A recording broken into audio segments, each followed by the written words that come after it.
Good morning, Freedom Team. We record these, so I want to say hi to everybody. Hope you guys are coming off a wonderful weekend. I'm back from being on vacation a couple weeks ago, which was incredible, but back in full swing and excited about this morning, David. We've got an awesome guy. Wait till I read this guy's bio. We could just drop the mic when I'm done, but thank you Right. guys all for showing up. And let me give you quickly David's background, man. We appreciate you jumping on here, bro. We really do. Sure, my pleasure. Yeah, and I'll kind of open up here with your little bio, then we'll get into how in the world you have done what you have done, because it sounds like you're hitting on both sides, production and attraction. So let me give you David's background real quick. He's a 30-year resident of the Hampton Roads and an accomplished realtor leading a real estate team that consistently ranks in the top 1% in the region. Over the past 16 years, David has earned a gold and platinum awards as well as ruby, diamond, and triple diamond awards from the Virginia Peninsula Association of Realtors. He is not only a team leader, but also a listing specialist, moving listings quickly and for top value through the marketplace, making him one of the most well-regarded realtors in the Hampton Roads. Since his start in real estate 16 years ago, David has enjoyed a consistent increase in sales growth by exceeding client expectations, providing customized professional service, and cultivating personal connections with each and every client. You'll be quick to notice his honesty, professionalism, and genuine concern for each individual and family he has the opportunity to serve. One glance at his extraordinary customer testimonies. Well, you got a lot to live up to, buddy, here in just a minute. Who wrote One this? glance at his I'm just extraordinary playing. customer testimonies will convince you that David and his team's market knowledge and client services are unmatched by any other agency in the area. David is the son of a 26-year Army veteran and earned a BS from James Madison University and an MA from Old Dominion University. He worked in sports management before transitioning to real estate in 2003 and hasn't looked back. When he's away from the office, he enjoys spending time with his loving and supporting wife Paula, his four children, um, and their Havanese puppy Shiloh. If the weather is right, you can guarantee they'll be enjoying the day together on or near the water. David, love it, brother. Great, great little bio, man. Sincerely appreciate you coming on, spending a few minutes here with our group. And I would Sure. like to just start things off. Anything else you'd like to share, man? Personal, business, anything before we kind of jump right in? Anything else you'd like for us to know about you? Yeah, so that I'm not sure which page I need to update that because I've been actually 23 years now. Okay. So, but everything else is pretty accurate. Kids are a little bigger, and the puppy is now full grown, of course. But yeah, no, other than that, yeah, I've been married 25 years. I've got now a 21-year-old daughter, a soon to be 18-year-old son, or actually just turned 18, 16-year-old, soon to be 16-year-old daughter, and then a 13-year-old daughter. So, Goodness gracious. yeah, yeah. Hands So, are full, man. And you're doing all that while, do you mind me asking, is your wife work as well, or is she kind of helping manage the household? no, she's been at home. So, we both worked nonprofit for when we first got married. I worked for the Metro YMCA in sports management. She worked at our local church, actually. And so, so we were working nonprofit and we started talking about having kids and we looked at our incomes. I was making probably 25 grand at the Y and she was making about Yeah. the same at church. And I said, okay, this isn't going to work. If you step out, I got to figure out how to make up the difference. And thankfully, I had a friend who actually was from our church at the time who worked for a local brokerage. And we had bought a rental property about 6 months prior to me getting in the business. So I already had an interest in real estate. Yeah. And he said, hey, you'd probably be a good agent. And so I bit the bullet and got my license in a couple months and cut the cord at the Y and went for it. And so that was 20 about 23 years ago. And so she's been at Wow. home. We've homeschooled all our kids. So she's had a harder job than I've had, honestly. Oh, I always the joke is she's the yeah. teacher and I'm the principal. I come home and okay, Yeah. let's make sure everybody's staying in line for the teacher. No So doubt. No doubt, man. Well, it sounds like I may need to be praying for you and your family. Holy smoke. Dude, that's great. definitely we'll take all the prayers we can get. Is there anything you'd like for us to know about your journey in real estate over the last 23 years prior to joining EXP that you think could be of value? Sure, I'll keep it brief. I mean, I started with a local brokerage. I was actually back then, they didn't really have teams, but I found the broker owner actually had a small team. And so I jumped on that for a year. The joke I always tell my team members, anybody who complains about a split, I tell them I grossed 180,000 GCI my first year and I made 50 grand because I got paid $1,000 a house and then I got Oh. And I had to sell at least two homes a month, or I didn't get my $2,000 guaranteed because I was just looking for 50 Wow. grand, right? Just to Yeah. support my family. So, but I learned a ton in that first year, stayed with that company for about 6 years. And then I got to a point we were having our third child, and we were like, my wife and I were ships in the night. I was running and gunning. 50% of my business or more was probably buyers. And the money was good, but we just said something's got to give. Like I don't want to keep this pace up. It's not worth it to our family life. And so Keller Williams had just gotten to our area at that time, and so I started learning more about leverage, and I eventually decided I wanted to build a team. I read the MREA book, the Red Book. So I made the transition to Keller Williams, got some ownership in a local market center here, and kind of got on the ground floor and then began my journey as a team leader and building that up. And then I stepped out of buyers about 10 years ago and kind of built my Okay. team up. And then I had a coach who I worked with who was with KW, and he's the one who introduced me to EXP. And I was one of those that was kind of like, hey, like I was doing good with profit share with KW, better than most, and my team was running well, and I didn't really want to shake things up. And he reached out to Yeah. me and just said, David, I want you to look at this. And I said, no, I don't want to look at it. And Yeah. I know the guy, he loves me, and I know he wants the best for me and my family. And I said, look, I'll take a look at it. And so I did, and I actually sold my ownership at KW 3 weeks later, found another office and moved. And that was 6 years ago now, or close to it. At the end of this year, I'll be with EXP 6 years. So that's my journey. I love it. I love it. Are you familiar with Rob Flick's story at Oh all? yeah. Yeah, definitely. Yeah, Yeah. because when Gene approached him, because he had been at KW making 250 to 350, didn't want to take Right. a look at anything, and Gene had the line. He goes, "Look, I took the liberty to run your numbers. If you did the same thing you did with KW back over here," he goes, "it wouldn't be 250 to 350, it'd be like 6 to 8 million." And that Yeah. made him go, "All right, I'll take a look at this thing." Yeah, so Twist my arm. Yeah. exactly, exactly. So tell me a little bit about that. So you said so he was a team leader over at KW, then he left first and then came back and called you. No, he was actually a coach. So I don't know if you know Lars Hedenborg. What So the name? Lars built a large team, started a coaching company years ago, and then I was actually being coached by him and one of his coaches, Stacy Peterson, to kind of build my team at the time. I wanted more specifics on how to build outside of the MREA and Keller Williams training. So I tapped into them, and it was real estate B school is what they called it at the time. Okay. And so that's how I built relationships. So he reached out to me, and he was down in Charlotte. So he's about 6 hours from me. Okay. And he was the first one to kind of reach out. And I'd heard a little bit about EXP, but our local EXP, the primary organization here, I wasn't real fond of, honestly. And so Yeah.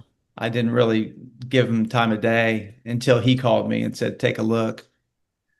And then when you took a look, even though it's been 6 years ago, what was the main thing that turned your head that made you go, "Well, okay, wait a second. This is what it wasn't what I was thinking." What made Right. you really come on board? Yeah, I mean, I think just looking at the model, and of course, I did the same thing with Keller Williams. What's the best model out there for me and Yeah. my family and my business?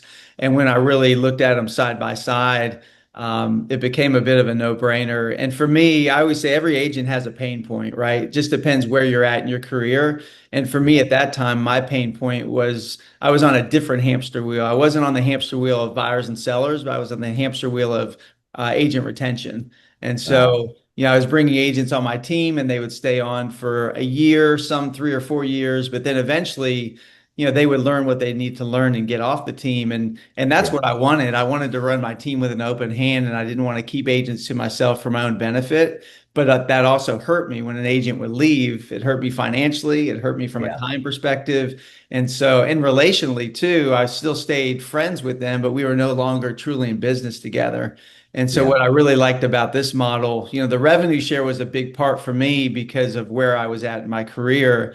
And so I looked at that and said, wow, I could actually stay in relationship with these agents even when they come off my team. And I can also continue to pour into their business, and I can receive financial benefit from that. And they can receive benefit because they're not paying me personally to continue to Yeah. help them grow their business. And the other thing is it allows them an opportunity to have what I had. As a KW team lead, I couldn't put them in my position. And granted, they were benefiting from being on the team, but they couldn't get to where I was because Yeah. if I gave that up, what do I have, right? So Yeah. the world just wasn't big enough in the KW model. But with the EXP model, they can pass me. I can help them grow bigger, as Yeah. big as they want to grow, and it's a win-win, as we all know on the call. So that was kind of the clincher for me. And then the other pieces I evaluated it from my team's perspective. If I was a team agent or if I was an individual agent looking at these models, KW versus EXP, does it benefit them and not just me? And I looked at it and everything. I didn't see really one piece that didn't benefit them more than where they were Yeah. at with KW. So it was, yeah, a total win-win when I made the move. So when you came, you mind me asking, how many people were on your team at that time, and did they all come with you?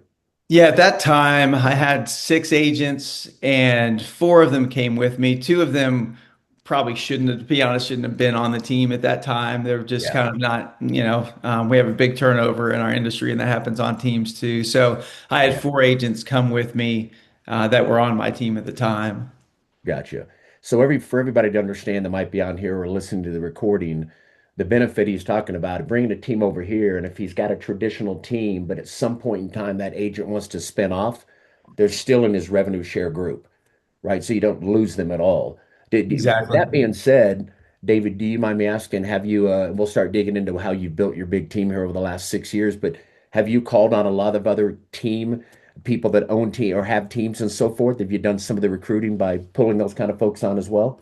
Yeah, I have. For me, I didn't really have any influence outside of our market. I'd just Yeah. been in our local market. And even though I brought agents over from at KW, I wasn't really recruiting. I would just introduce them to the team lead, and I just had relationship because I was buying and selling properties or helping clients do that. So I got a bit more focused when I came to EXP and just started learning the revenue share piece. So my first area I started with was my relationships that I had at Keller Williams. And so I started reaching out to a lot of those agents just directly, Yeah. making phone calls to them. And back then, whether you're calling and saying, have you looked at the EXP model or however you decide to approach an agent, I was just doing it relationally. I'm Yeah. kind of wired that way. I'm not a big group guy. I'll go to big groups and I can function in that area and stuff, but I'm more kind of one-on-one and Yeah. I prefer that type of relationship. And so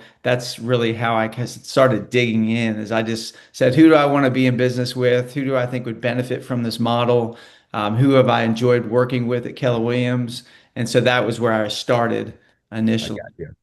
Well, let's jump right into that. Obviously, things have changed in the last 6 years in the way that you might approach an agent. So let's just fast forward since we are at a present day today. I don't mean to put you on the spot here, but maybe No, we you're can, fine. yeah, a little bit. Do you still approach KW agents today or any agents when you call? What is it all, since it's all relational, are these people on the other side of a transaction? Do you still know them from an event? What do the calls sound like today if you're calling to try to attract an agent? Yeah, I think it's all of those, to be honest. I think I've just realized there's no magic bullet, right, when it comes to it. And I think you could definitely just like lead generation, right? You've got working by referral and Brian Buffini systems and that type of business. And then on the flip side, you've got cold calling and for sale by owners and expires, and then Yeah. you've got inbound leads coming in. I mean, you've got all different options. I think you could do that all with revenue share as well. And I think it's really important to focus on how you're wired, how has God gifted you, Yeah. and to lean into that. And so for me, yeah, I've done a little bit of all that on the resale side, buyers and sellers. I've done the expired calls. I primarily built by referral. I was a Buffini, kind of coached by Buffini's company for 5 years early on in my career, and that really helped me grow my sales business.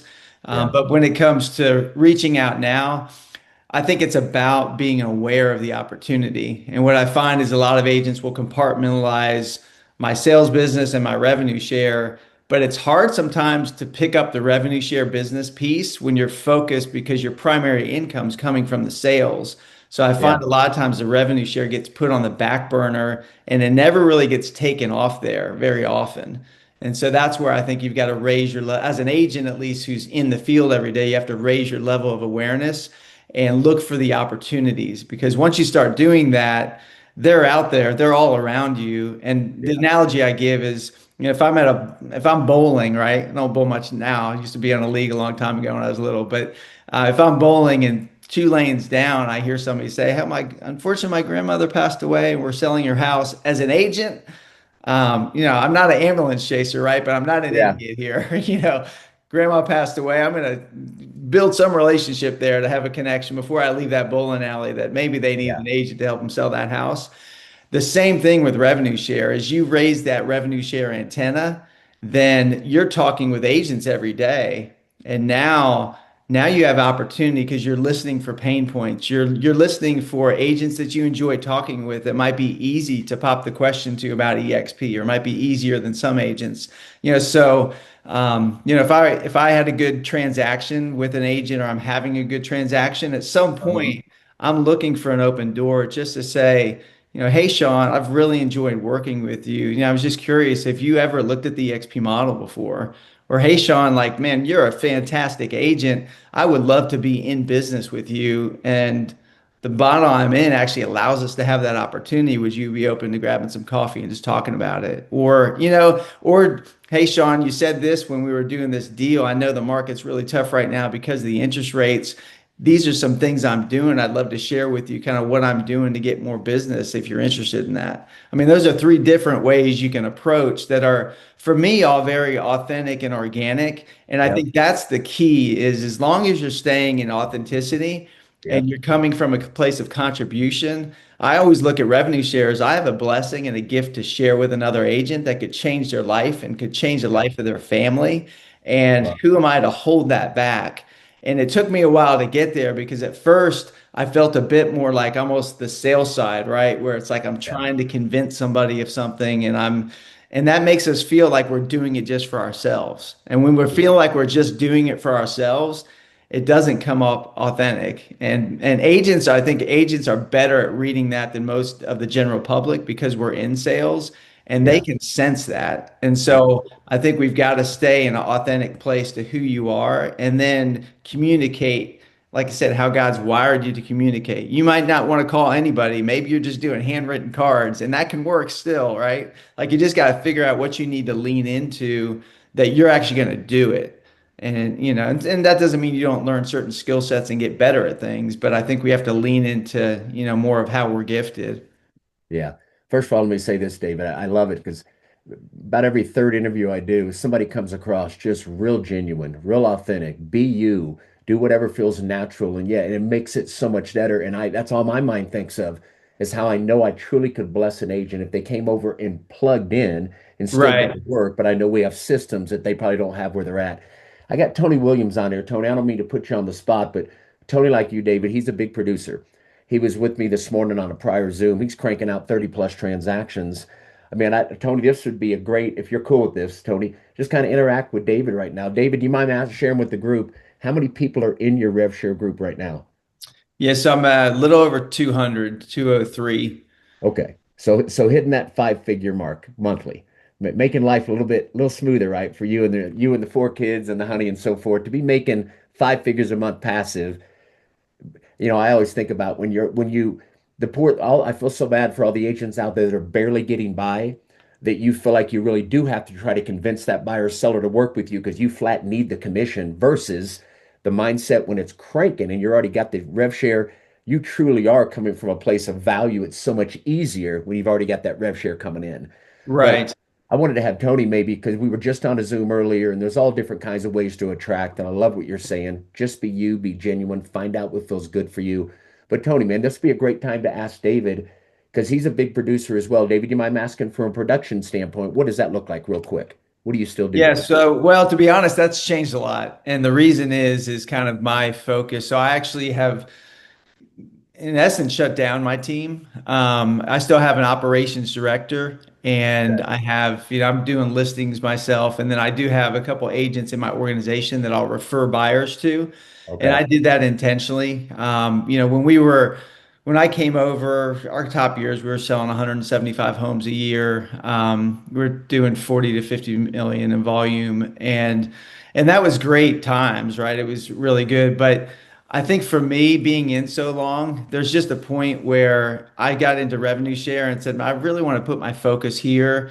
And I've transitioned in some other areas too. I'm doing a bit more kind of focus on investing and that kind of stuff. So I've got Yeah. a little bit more flexibility in my time now than I used to have running the team. But Yeah. looking back though, the opportunities of, and I tell agents this all the time because agents, especially individual agents, will say, I'm just so busy with sales. I'm just so busy with my retail side. And I'm like, that's the opportunity. I think I had more opportunity really when I was running my team and kind of in the thick of it every day, as Yeah. long as I had the awareness to say something, right? Yeah. So I don't know if that answered your question exactly, but It does. So Tony, yeah. this is a great time. I think you're nailing because I was going to ask the question.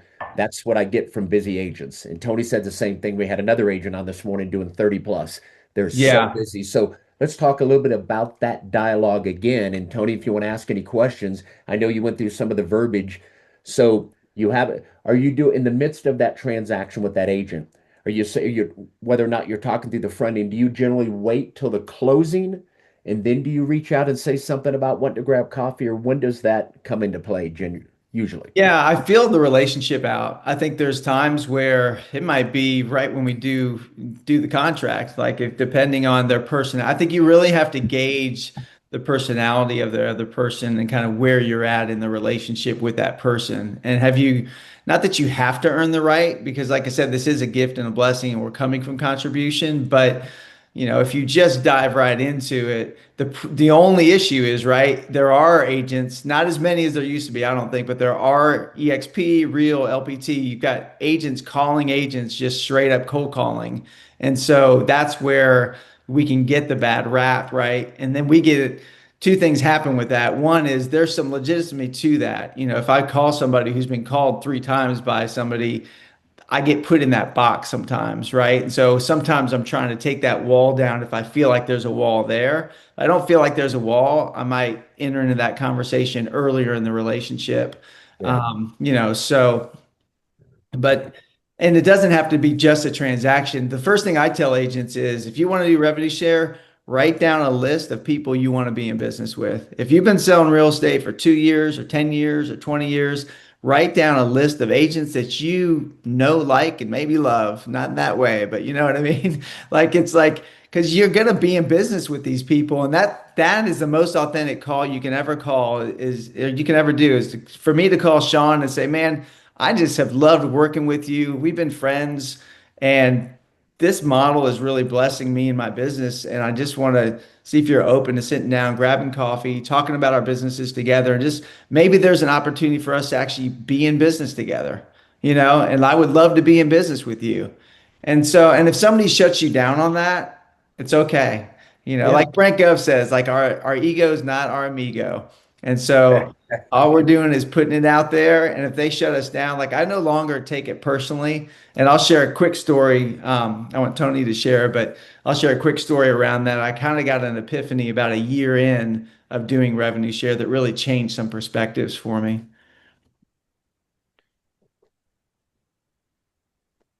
Yeah. Go ahead. You're gonna. Oh, I'll share it now. Okay. Yeah, I didn't know, Tony, if you want to step or you're going to share the story. Go ahead, my I'm man. fine. No, I'm fine. This is great.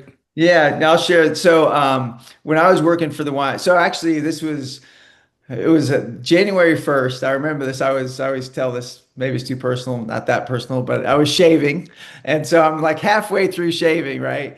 And I think about this video that I saw when I was working for the YMCA, and this is like 20 years ago, and then I go to my iPad and I like have to pull it up and I pull it up. And some of you have probably seen it, but it's called the Starfish video or the Starfish story. And what it is there's about a minute video and there's a kid walking on the beach and he's throwing starfish in the water. And a guy walks up to him, and says, "Hey kid, what are you doing?" He's like, "Well, I'm throwing these starfish in the water and the sun's rising, the tide's going out, and if they don't get them back in the water, they're going to die." And the video pans out, and there's like thousands of starfish on the beach, and the guy looks at him, kind of smirks, right? And he's like, I mean, there's thousands of starfish here. How are you going to make a difference? And the kid bends down and he throws one in the water and he says, I made a difference to that one. Right. And so I think for me, it actually gets me a little bit emotional. I think for me, that when I hit that and I realized, this isn't about me, right? This opportunity is about building something for other people.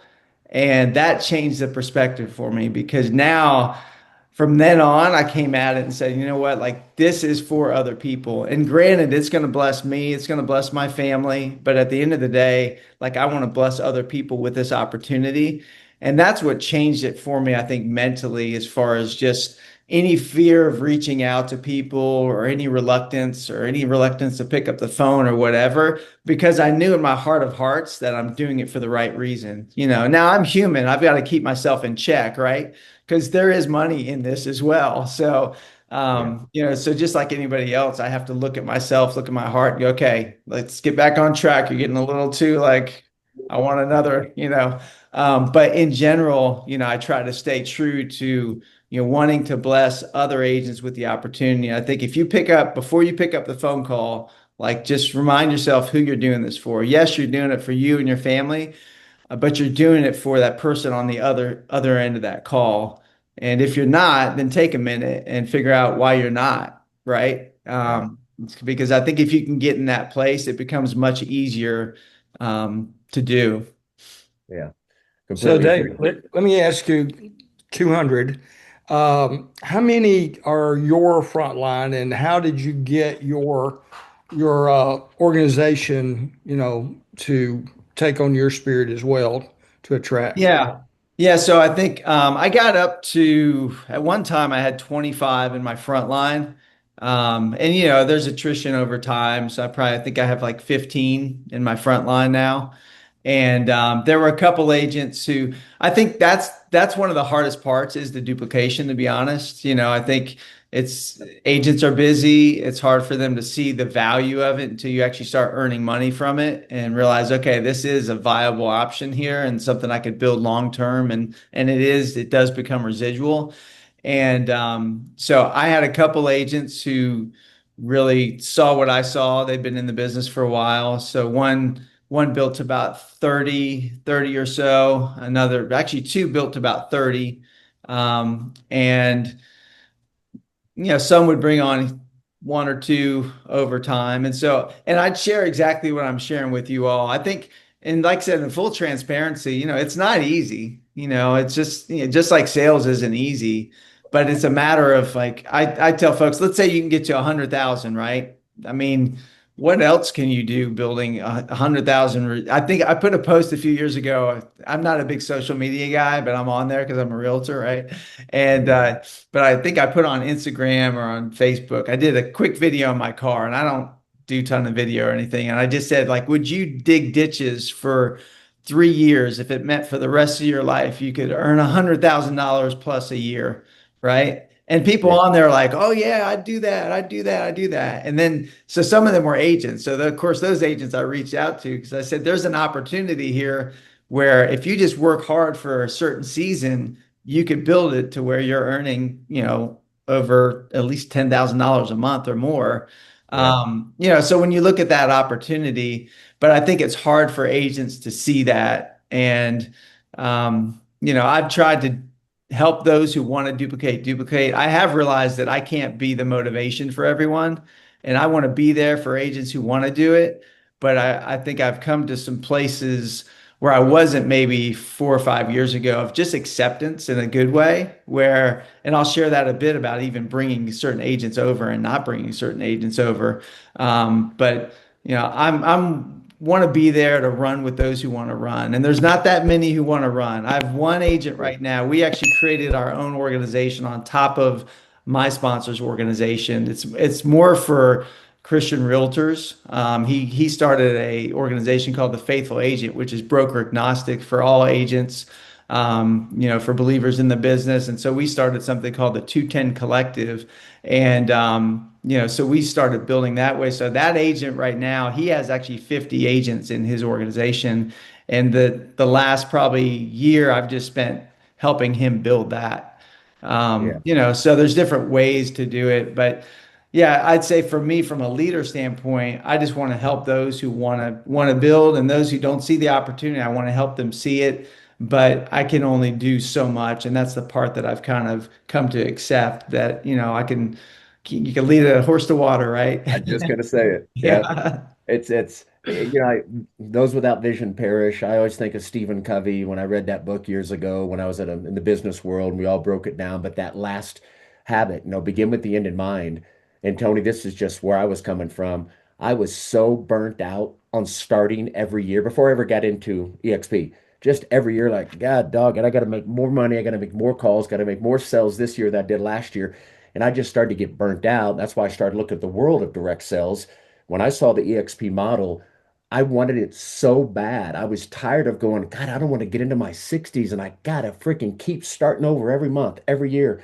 And I wanted it so bad. And I thought, what you just said, I thought, what if I could get to 10,000 a month? I remember telling my wife when I first saw this, God, I would do anything in the world. I'd dig ditches for 3 straight years if it meant 10,000 a month. I wanted it so bad because I thought, once I get there, oh my God, that peace of mind, and that's what it is.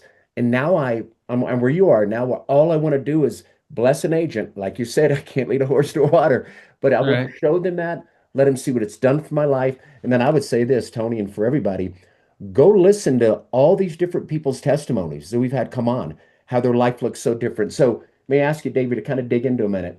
When did you start to kind of pull back the throttle on your production? Because I know that was a slow transition. How did you get to 30 to 50 agents? Like Brent Gove always says when he's mentoring somebody when they first talked about rev share, and if they're doing 15 deals or 20 deals or whatever, he'll say, well, let me share with you this. If you did 15 deals last year, this year you're going to do 12 deals. And you're going to start Right. taking about 30 minutes a day and you start this slow transition. So walk me through what did that look like for you to get to where you're at today? Yeah, I think I was looking more from an income standpoint from the revenue share, and trying to, so when I started hitting about 5,000 a month, I always say like revenue share, I have 4 kids. My wife doesn't work, so it's not like I don't have to sell any houses and still we're fine. I still have an ops director I'm paying a salary to, but I see the opportunity, if I were to just cut things today, right? And said, okay, and don't worry, Leah, you're not going anywhere. She's been with me 15 years. But if I just said, okay, I don't need Leah at all, I don't, and I mean, we could live off of it if we needed to, right? But I think for me, once I started topping 5,000 a month and realized, like they say, if you can get to 50, you can get to 500. If you can get to 500, you can get to 5,000 as Yeah, far as agents. And I just knew that, okay, this is something that it didn't happen and still isn't happening as fast as I was hoping it would, to be honest. yeah, I was I agree. looking at it and I didn't also predict the market shift either, right? None of us predicted, just like we didn't predict COVID, we didn't predict higher interest rates and all that. And so that's definitely had an issue with attrition for agents, not just with EXP, but in general. So Yeah, I'm realistic when it comes to that. I just look at the opportunity long term and go, and my wife and I always say about anything, right? As long as we don't quit. Like we're going to be somewhere here in another 10 years. Yeah, so if I keep going, it's going to happen over time as it continues to build. yeah, I'm not as intense as I was about it, and that can be good or bad, to be honest, but I'm at a place of peace around it, which I really enjoy, and I'm in it for the long game. I'm a full believer in the company of EXP. I've vetted the other cloud-based models, and I believe that we're here to stay. I tell agents all the time, if I'm an agent, I want to hook my wagon to a cloud-based company. EXP to me is the most solid. It would be like me choosing to open my own online store versus and compete against Amazon, right? yeah, That's yeah, that's how strongly I feel that EXP is the best option for an agent in a cloud-based model.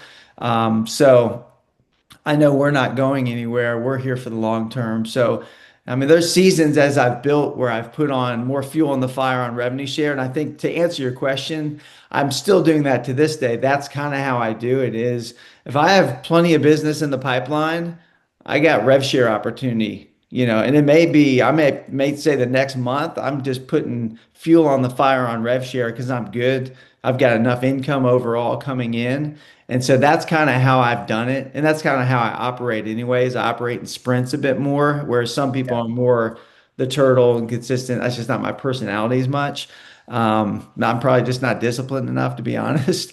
So that's how I would do it. I would kind of look at your overall income from the sales standpoint. Can you put more in this next month? Can you put more fuel on the fire, or do you need to build your sales up a little bit more? But while you're building those sales up, don't forget the opportunities that you're running across every day. When the market was crazy here, we are getting 10 offers.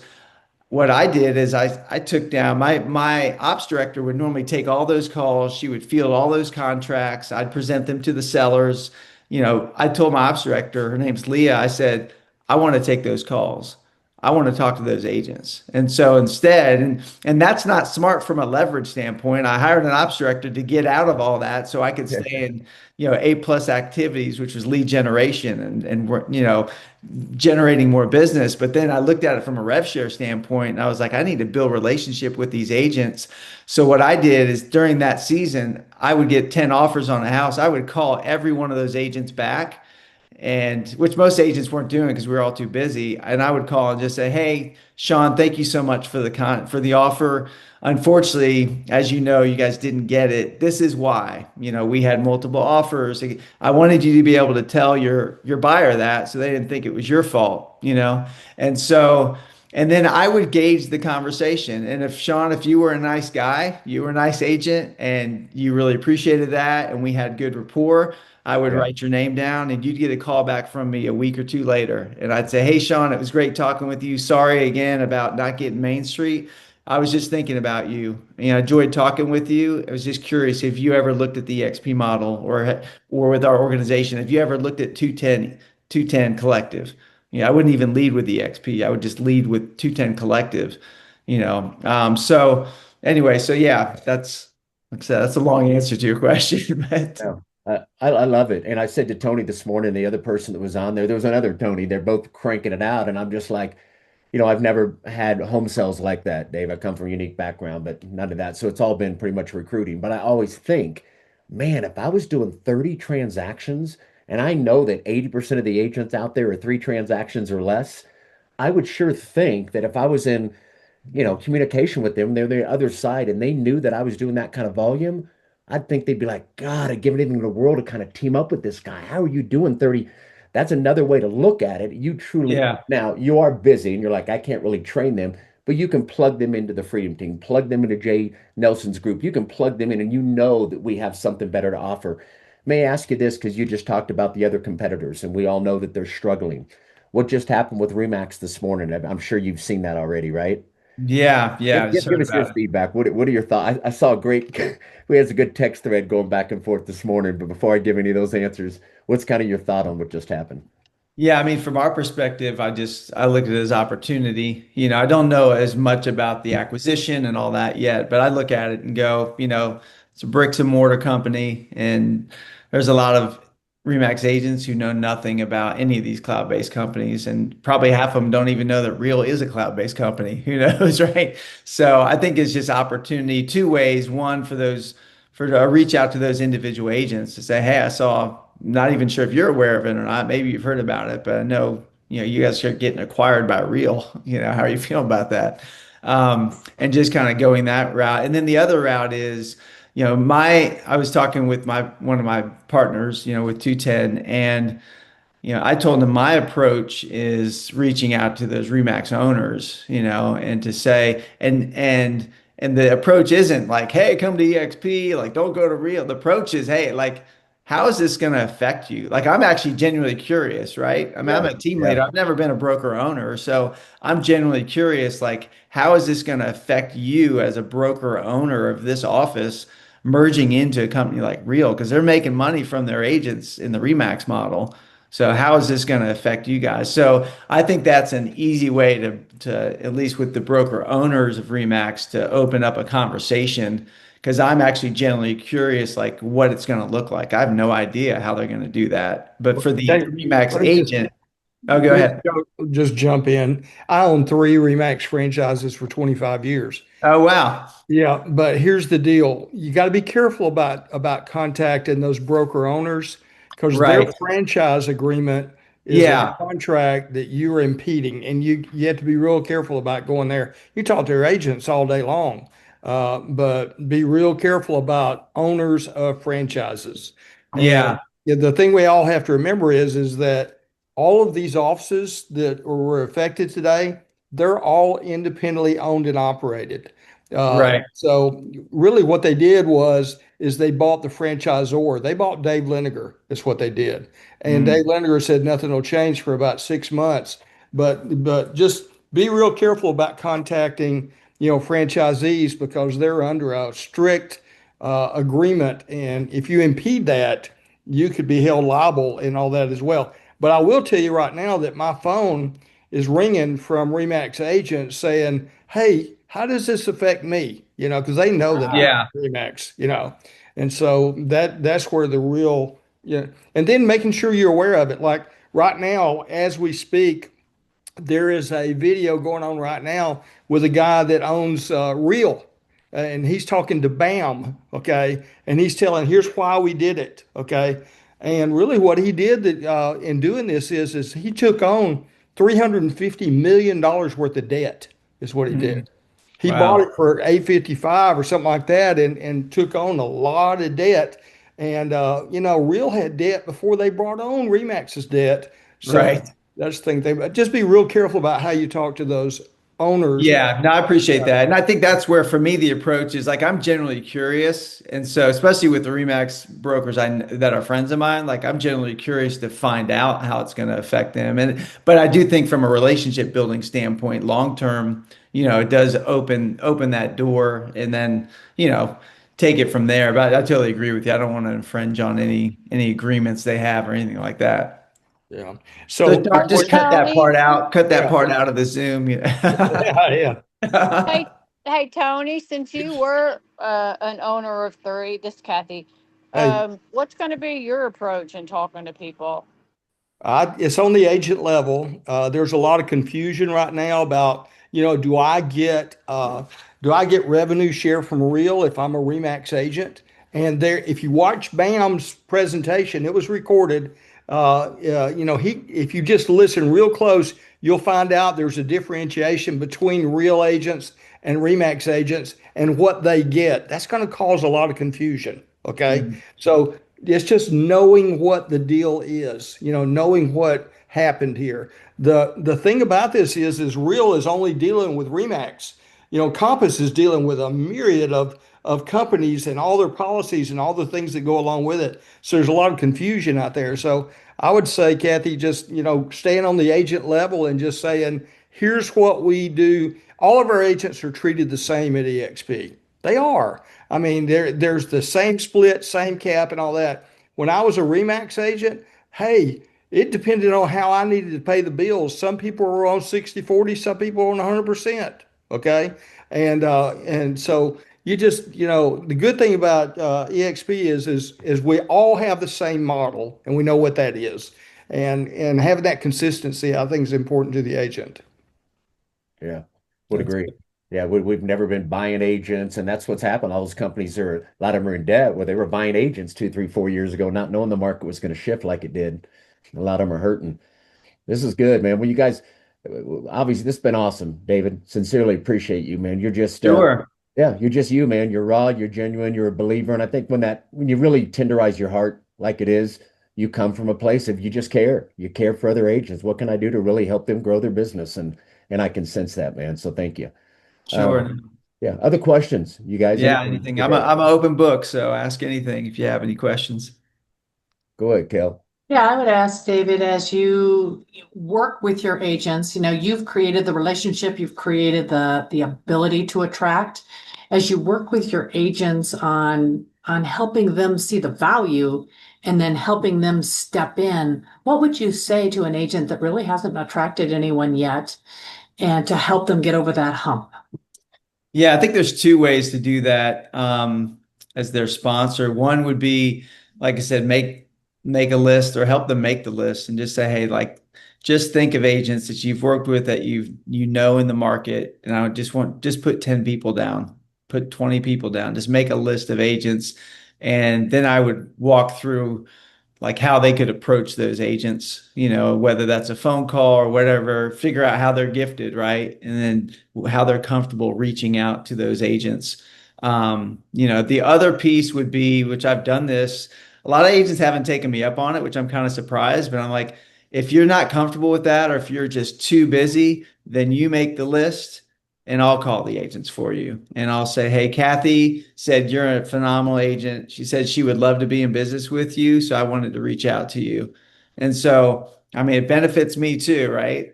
And I think so those are two ways I think to help somebody kind of kickstart. And again, to show them, I remember going to, this was one of the build conferences, I think in Texas, but a couple agents got up on stage. I didn't know who they were. They weren't Brent Gov. They weren't Rob Flick. And they got up and they shared and said, hey, I got, 250 agents and they're literally selling houses. And there were probably three or four they had come and speak like that. And they impacted me more than at the time, like Brent and Rob did, because I was like, I didn't have anybody in my organization. Or, I had a few people, I had my team members and some people who came over from KW, but what gave me hope though was when they shared and I looked at like, and they were great people, don't get me wrong, but they weren't Brent Gov, right?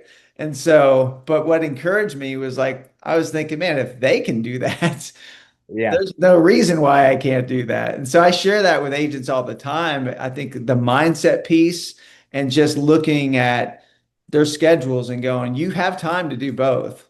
You like, let's get off Instagram for a couple hours this week, right? Or let's Yeah. get off TikTok or whatever it is, right? Whatever's distracting our time that we're actually not working, and just take a few hours a week and make that list and have the courage to reach out, from contribution. Because, and I think that's the other piece I'll share is that I think it's important to have those agents really understand what kind of company they're or brokerage they're a part of and the opportunity. I've been doing this long enough, and a lot of you have, to know that I didn't have this opportunity 20 years ago. I didn't have this opportunity even at KW. I had a little bit of it, but most agents aren't even in a KW model. Most of them are, in a Remax, in a Century 21, in a Berkshire Hathaway or Coldwell Banker. Like they don't, like they are the cow. I refer to it as the cow in the stall. They are not the farmers, and they never will be. Now, we have an opportunity where we can become the farmer, and we're not paying what we have to pay to acquire a brokerage ourselves or anything. Like we have the opportunity built into our model, and a lot of agents just don't understand that. And then they don't understand that EXP is that phenomenal of a company where they have the confidence to approach another agent to say, hey, like this is a great opportunity. You don't know anything about it. And that's why I want to share it with you. You're giving your broker $30,000, $50,000 a year, and my broker is paying me over $100,000 a year. So it's like, it's just a matter of us as EXP agents really understanding the opportunity we have. And if we don't understand that, then we need to dig into the model more ourselves and, watch the model explain, watch all those things and really get it in your soul, right? That this is a great opportunity. And I tell agents all the time, whether they're with us or not with us, I would not be here if I didn't believe it was the best opportunity in the history of the industry. And if it's not, then I'm leaving. And I haven't left. So, That's you the same know, thing. Like, David, I've heard people say, look, if you can show me another brokerage model that is better than where I'm at, I'm open. So right. it's a great, because that generally I've heard some of the big people, big producers in our group and attractors that have said that same thing. Look, if there was something better, I'd be over there. Yeah. Yeah. Yeah. Yeah. And I think, this is something I'll just share real quick. In terms of who you're approaching, I think what I've learned and where I have a lot of peace now is, because I used to hate when people would say, "Oh, this model is not for every agent," right? And because part of me is like, "No, it is for every agent." I've learned now it's not, and that's okay to say that, right? It's okay. Like it's okay that we're not going to get every agent, and I love that now because again, coming authentically to another agent, if an agent says like, "I want my broker to be there every morning, and I want them to do this for me," and I'm like, we're probably not the right fit for you. Whereas I probably wouldn't have said that like 4 or 5 years ago. I would have figured out how to overcome that objective, which you still can in certain ways. I told one agent, I said, "You're paying your broker 80,000 a year." I'm like, if you pay me 80,000 a year, like if you take that money and just pay it to me, like I'll call you every morning. Like I'll make you your breakfast if you want, maybe. Yeah. Right. So it's like they're giving up so much, but there's just some agents who they're so set in their head or whatever it is. And those are the agents, it's okay. And like they're not all going to say yes. Like Rob Flick says, I think he said he had like maybe out of 1,000 agents, he had 800 and some say no, but he had 100 and some say yes. And that turned into what is he making? $20 million a year now, you know? So, Yeah, exactly. um, so yeah, it feels very freeing though to be able to, when you get those objections, some of them I'll still objection handle and overcome, but sometimes I'm like, you know what? Yeah, it's probably best for you to stay where you are because you're not going to have a kumbaya community in person every day. It's just not. Our model's not built for that. And I've got a bricks and mortar, and even that, and some. I don't know how long I'm going to keep it open for. I've had it open for this will be 6 years. I launched it, but I've realized with that came broker expectations or office expectations that I didn't even understand. I just got the office space because I figured agents would appreciate to have a place to work out of. They would have some conference rooms to work out of. But what I found is that some of those agents came with expectations that it was going to be run like a true bricks and mortar brokerage. And I'm like, I can't do that, you know? And so some of those agents left because of that reason. And it hurt me at the time because I wanted them to see the other benefits of the model, but they were so set in their thinking and so traditional that it just didn't work for them. Yeah, yeah. I think that whole traditional model, I don't even know if it'll be here in 5 years. I I really don't. agree. It's like, Yeah. a brick and mortar office at all. It's just getting where it doesn't make any sense, especially for whoever owns that office, because Right. they're struggling. Yeah. Yeah. Yeah, this has been great, guys. Any other last minute questions before we let Dave jump? We all good? Yeah, and y'all can call me anytime. I don't know if Sean gave you my info, but you're welcome to, you can give out my cell phone if you want. I don't mind at all. And if you have any questions, you can call or text me anytime. I'm happy to help you anywhere I can. Yeah. So if anybody on here, yeah, feels like they want to reach out to them one day, just reach out to me. I don't want to throw it on here right now just for the heck of it. But yeah, Yeah, listen, yeah, sincerely appreciate you coming on, bro. I sure. love Yeah, thanks for having me. It's yeah, great to see just, y'all. just love your authenticity and the way you approach things. And it is such a mindset for all of us just to realize you truly are blessing agents. They got to come over and go to work, but Sure. there's not another brokerage like this. And I think you said it when you've got that in your heart, your soul, boy, it's a lot easier to attract when you find Yeah, out yeah, that you have something that can help change their life. So, do you want yeah. me to send you Amen. the recording over once I grab it? Yeah, that'd be great. Okay, very good, man. Well, Dave, again, thank you so much, bro. If I can do anything for you, anybody in our group, let us know to reach out. We got a group of Sure. about 1,900 plus over here in the Freedom Team, and Yeah, that's Tony, awesome. Tim, a couple of them that are on here are huge, huge production, rev share, all that. So we're just blessed, man, to have you come in here. Sincerely appreciate you. I'll send it over Yeah. probably in the next day or two. I'll send you the recording over. All right. Okay. Sounds good. God bless you guys. Take You got care. it, brother. Have an awesome week, buddy. All right, you All right. too. Bye-bye. Bye.